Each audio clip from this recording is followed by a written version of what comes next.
Mula sa sulat sa mga Hebreo. Mga kapatid, gaya ng sabi ng Espiritu Santo, kapag narinig ninyo ngayon ang tinig ng Diyos, huwag maging matigas ang inyong ulo tulad noong maghimagsik kayo at subukin siya sa ilang.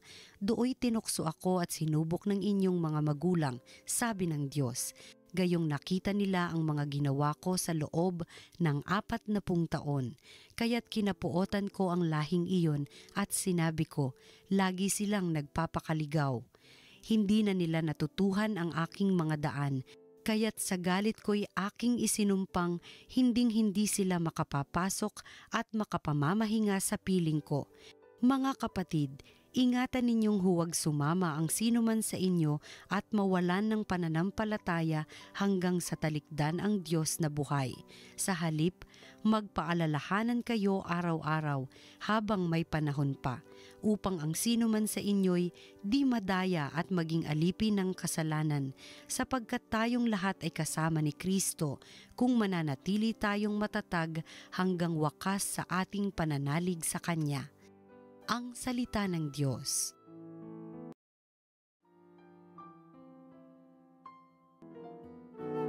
Panginooy inyong dinggin, huwag niyo siyang salungatin. Tayo ay lumapit sa Kanya'y sumamba at magbigay galang, lumuhod sa harap nitong Panginoong sa ati lumalang. Siya ang ating Diyos, tayo ay kalinga niyang mga hirang, mga tupa tayong inaalagaan. Panginooy inyong dinggin, huwag niyo siyang salungatin. Ang Kanyang salita ay ating pakinggan, iyang inyong puso'y huwag patigasin tulad ng ginawa ng inyong magulang nang nasa Meriba sa ilang ng Masa. Ako ay tinuksot, doon ay sinubok ng inyong magulang, bagamat nakita ang aking ginawang silang nakinabang. Panginooy inyong dinggin, huwag niyo siyang salungatin.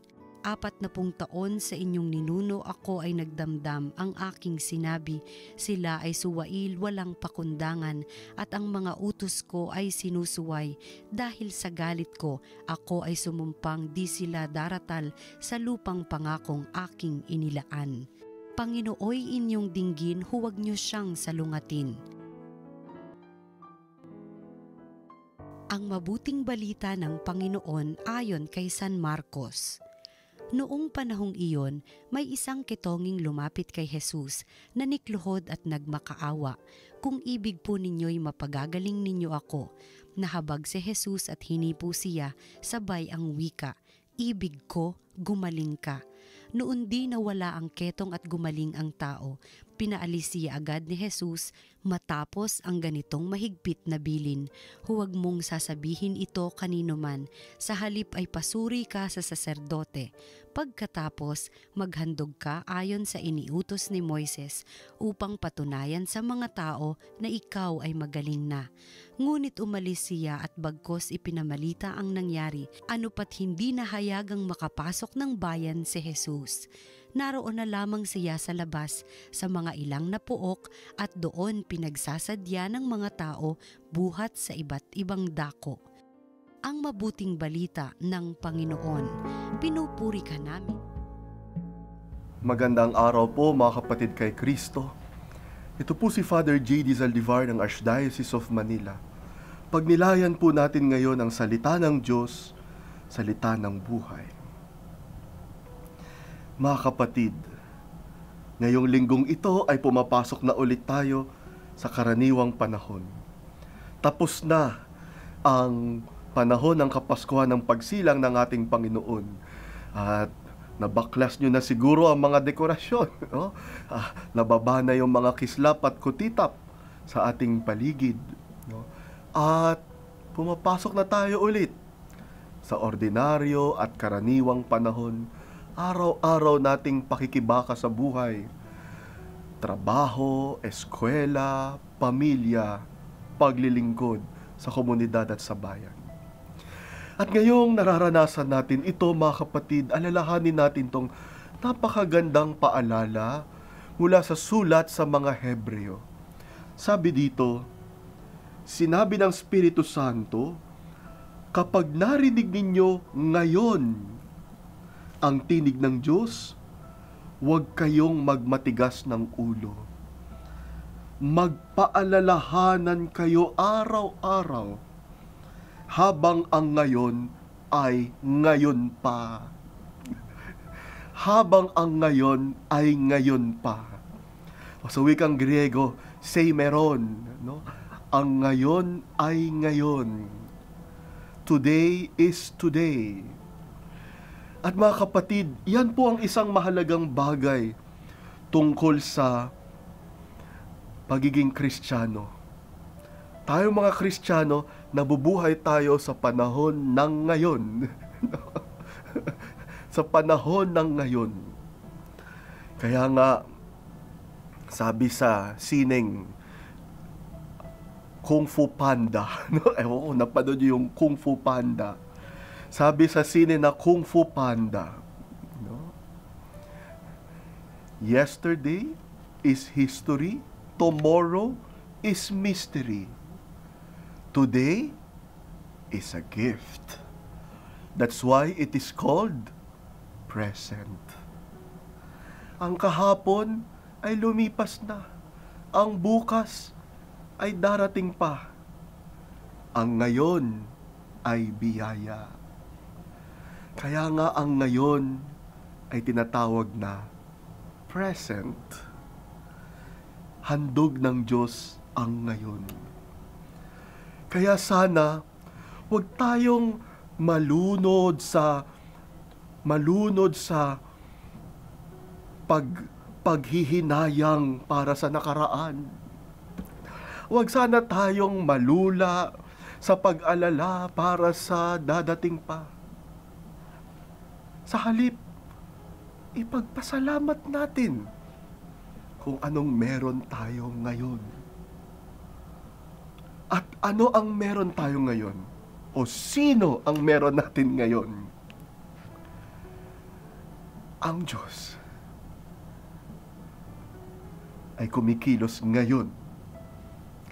Ang Espiritu Santo ng Diyos ay nandito sa ngayon. Siya ang Panginoon na tumitimon sa ating kasaysayan. Tinitipon niya ang biyaya ng nakaraan upang maitulak at madala sa hinaharap. Kaya saan pa tayo mag-aalala? Ba't tayo manghihinayang pa? Mabuhay na tayo sa ngayon. Mabuhay na tayo sa ngayon. Live in the present. Live in the present. Ay, halimbawa, yung iba sa inyo siguro ngayon nagmumumog. Nagsisipilyo. Inaalala nyo ba yung pagsisipilyo ninyo? O pagmumumog ninyo? No? Madalas kasi pag nagmumumog tayo, ang isip natin wala sa pagmumumog eh.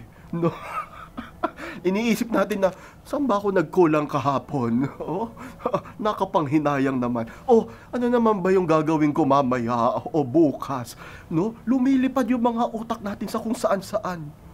Samantalang ang pagmumumog natin ay napakaganda sanang karanasan na nalilinis ang ating lalamunan.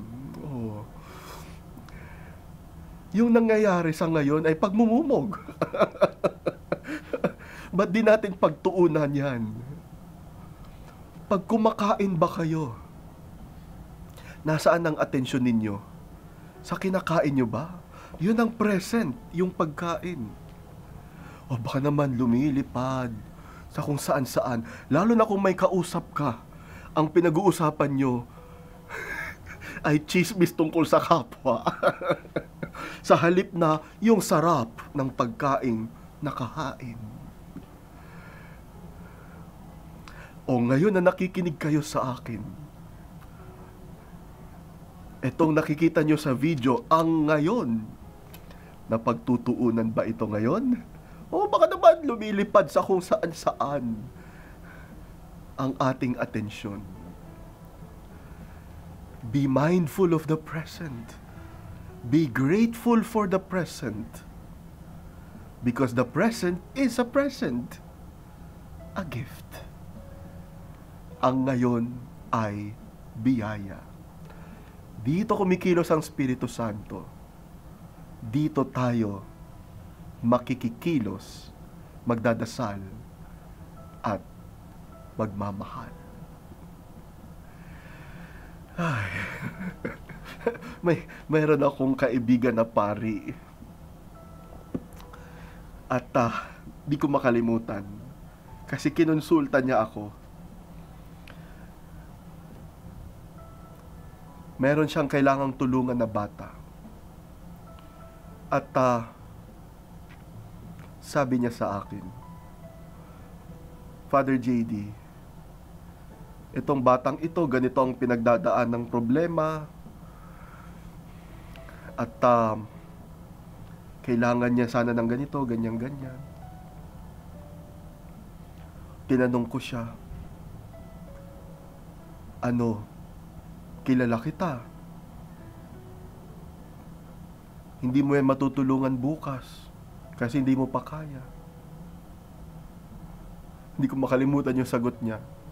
Oo nga, no? Hindi ko siya matutulungan pa bukas kasi hindi ko pa kaya. Tulungan ko na lang ngayon.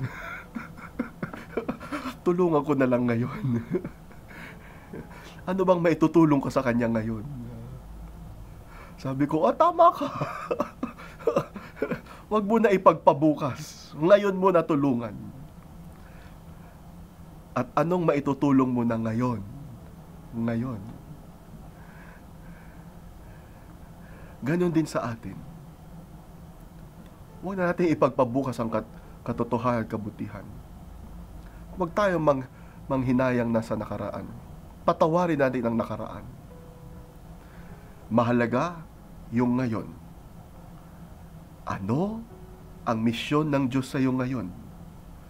Ano ang kilos na pinapakita ng Espiritu Santo sa iyo ngayon? Ipagpasalamat ang ngayon. Manalangin po tayo. Panginoon, salamat po sapagkat Ikaw ang Panginoon ng kasaysayan. Ikaw ang namamahala sa nakaraan at sa kinabukasan. Ipinagkakatiwala po namin sa iyo ang mga alalahanin ng kahapon at ang pangamba sa hinaharap. Bigyan niyo po kami ng mga puso na ipinagpapasalamat ang biyaya mong ngayon. Amen.